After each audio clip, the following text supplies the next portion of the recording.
It started with a dust cloud and a clipboard. That's how most bad stories in my life seem to begin. A white SUV pulled up to my gate one Saturday morning, tires crunching on gravel, sunlight bouncing off spotless paint. Out stepped Karen Hernandez, pastel tracksuit, white sneakers that had never seen mud, and sunglasses big enough to reflect my entire farm.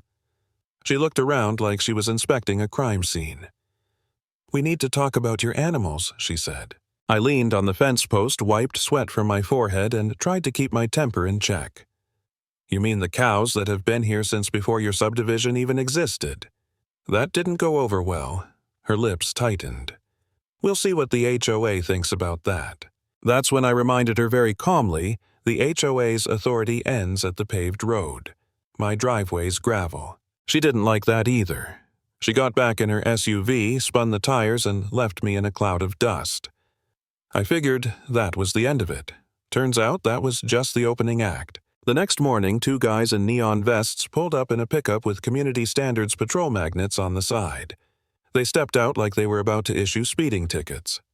One asked, "Sir, are you aware of the HOA livestock restrictions?" I laughed. I couldn't help it. "You boys realize this is county land, right? You're standing on a working farm." They froze, glancing at each other, suddenly realizing they were a long way from their cul-de-sac. I told them to turn around before my bull decided to test his horns on their shiny truck. They didn't need to be told twice. I thought that was the punchline. I was wrong. Over the next week, things got weird. Someone took photos of my barn from the road. Then I found a note in my mailbox. "Unauthorized structures subject to removal."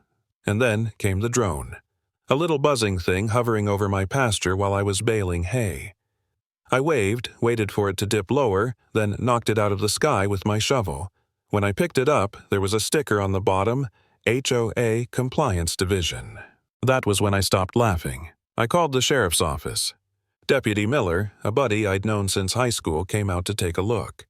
He picked up the drone, examined the note, and laughed so hard he nearly dropped his radio. "They think they can regulate a farm," he said. "Let's have some fun with this." And just like that, the war began. A few days later, Karen returned. But this time, she didn't come alone. 3 SUVs followed her up the road, each one marked Community Patrol. They parked in formation like they were raiding a drug house. Karen got out folder in hand, barking orders at the others. "We're here for an inspection," she announced, voice sharp enough to cut steel. "Non-compliant fencing, unapproved signage, unauthorized structures. You were notified." I stayed calm. "Karen, you have no authority here." She thrust a paper at me, some HOA bylaw printout. I didn't touch it. "You might want to step back," I said. She frowned. "Is that a threat?" "Not from me," I replied. "From them." Right on cue, a black county truck pulled in. Out stepped Miller and his partner Torres, both deputies, both smiling just enough to make her nervous. "Afternoon, folks," Miller said. "You all the HOA patrol?" Karen looked smug. "Yes, officer. We're enforcing neighborhood standards."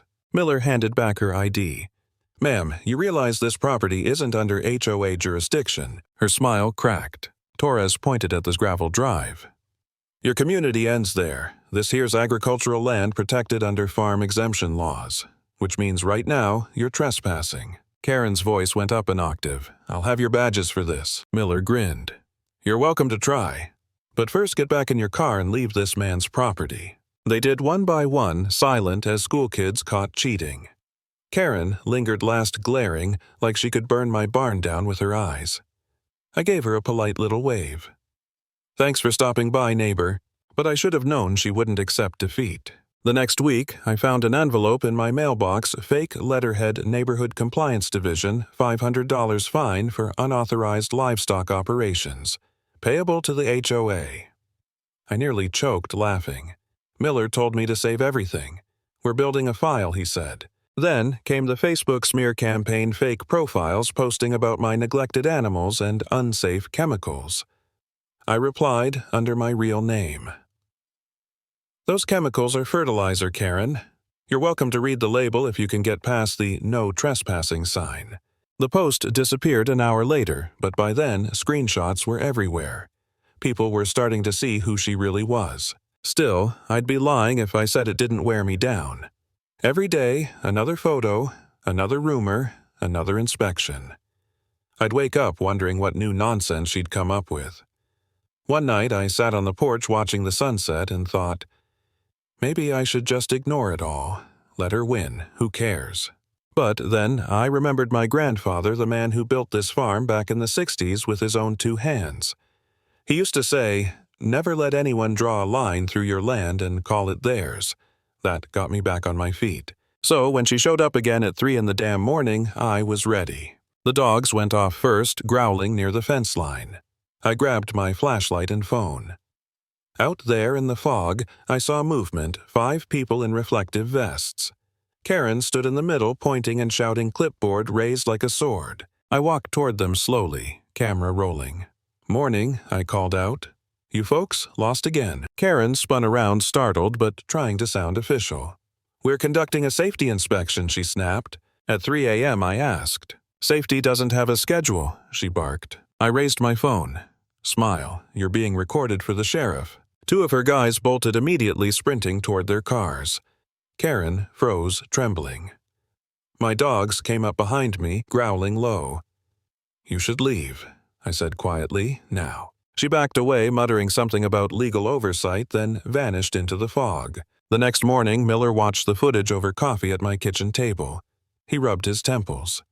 She's gone completely off the rails. We're pressing charges. That was the moment I realized the joke was over. Within a week, the sheriff's office filed for a warrant harassment, trespassing, impersonating officials. Early Saturday morning, Miller called. She's in custody, he said. Tried to slam the door on us, yelled that we had no authority over the HOA. He chuckled. The irony's killing me. The news spread fast. HOA board member arrested for impersonating inspectors. The comments online were brutal. Her own neighbors turned on her. Even the HOA board put out a statement. We do not condone this behavior. I thought that was it. But people like Karen don't quit, they escalate. 2 weeks later, a hay bale near my fence went up in flames. I caught it early, managed to hose it down before it spread. The smell of lighter fluid was unmistakable. Miller's team found fresh SUV tire tracks nearby. She's crossed into felony territory now, he said grimly. She was arrested again this time for attempted arson. And when the HOA board realized how deep her madness ran, they voted her out within 24 hours. You'd think that'd be the end. But Karen wasn't done burning bridges, she was just switching targets. She started leaking HOA emails accusing board members of corruption, misuse of funds, secret landscaping contracts. Turned out she wasn't entirely wrong. Within a month, 2 of them resigned and the county opened a full audit. The whole Willow Creek HOA was collapsing under its own hypocrisy. The local news came knocking again. They asked for my side of the story. I told them the truth. This was never about revenge, I said. It's about someone who thought rules made her untouchable. Turns out the law doesn't work that way. Not long after Karen disappeared. Rumor was her husband left, she sold the house and moved out of state. Some said she tried to start a consulting business teaching other HOAs how to enforce compliance, but when folks Googled her name, the headlines ruined her faster than any court ever could. Every now and then, someone claims they've seen her clipboard in hand, barking orders in some new town. Maybe it's true. Maybe she's still out there trying to control the next patch of land that isn't hers. But me, I've learned my lesson. Now, when I sit on my porch listening to the wind in the fields and the cows chewing grass, I don't think about revenge. I think about freedom, the kind that comes from knowing where your line is and daring anyone to cross it. Karen called the HOA patrol to my farm, but they met my deputies instead. And that's when she learned once and for all that authority doesn't mean a damn thing when you're standing on someone else's land.